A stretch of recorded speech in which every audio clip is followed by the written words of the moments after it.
ఆంధ్రప్రదేశ్ ప్రభుత్వం అయితే ఒక ప్రశ్నను, ఒక విమర్శను ఏమాత్రం తట్టుకోలేకుండా పోతూ ఉన్నారు.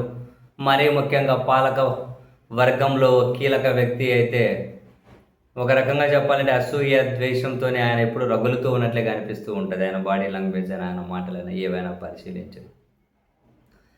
సరే, మొత్తానికి ఏకంగా మరణ శిక్షలు విధించగలిగే సెక్షన్లు, టెర్రరిస్టుల మీద పెట్టే సెక్షన్లు రావణ్ మీద పెట్టి ఆయన్ను జైలుకు పంపించిన తర్వాత ఇప్పుడు వీళ్ళ నెక్స్ట్ టార్గెట్ ప్రకాష్ రాజ్ మీద పడింది.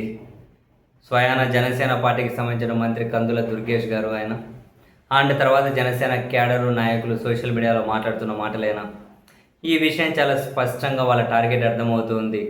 రావణు, ప్రకాష్ రాజ్ ఇద్దరు కలిపి రాష్ట్రంలో ఏవో కుట్రకు, అల్లర్లకు, అశాంతికి ప్లాన్లు చేశారు అని ఏదో గొప్ప గొప్ప ప్లాన్లన్నీ చేస్తూ ఉంటారు. మరి వీళ్ళే ప్లాన్లు చేశారని, రావణ్తో కలిపి ప్రకాష్ రాజ్ ఈ కుట్రలో భాగస్వామి అని నేరుగా మినిస్టర్ కందుల దుర్గేష్ గారే ఇచ్చినటువంటి స్టేట్మెంట్. అండ్ జనసేన పార్టీ వాళ్ళ క్యాడరు ఇంకా నాయకులు అనబడే వాళ్ళు కూడా ఇదే పాట అందుకొని నెక్స్ట్ ప్రకాష్ రాజు కూడా ఇదే ట్రీట్మెంటే కావాలి అని అంటూ ఉన్నారు. ఓవరాల్గా ఆంధ్రప్రదేశ్, తెలంగాణలో ఏమో కానీ జాతీయ స్థాయిలో కూడా బీజేపీని, కేంద్ర ప్రభుత్వాన్ని అంశాల వారీగా ప్రకాష్ రాజ్ గారు తీవ్రంగానే విమర్శిస్తూ ఉంటారు. చాలా ప్రశ్నలు జస్ట్ ఆస్కింగ్ అనే హ్యాష్ ట్యాగ్తో ఆయన రైజ్ చేస్తూనే ఉన్నారు. వాస్తవానికి బీజేపీ మనుషులకి ప్రకాష్ రాజ్ మీద చాలా తీవ్రమైనటువంటి కోపమే ఉంది.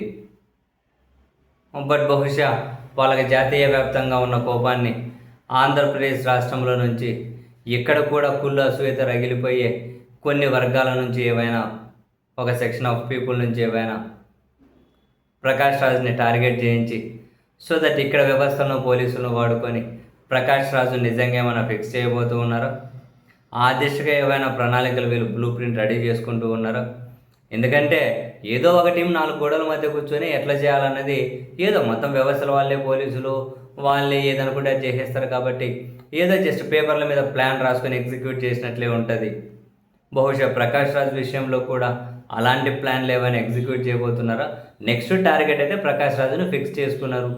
ఏ విధంగా ఎగ్జిక్యూట్ చేస్తారు, ఎట్లా అన్నది బహుశా రాబోయే రోజులు ఏమైనా తేలుతుందేమో.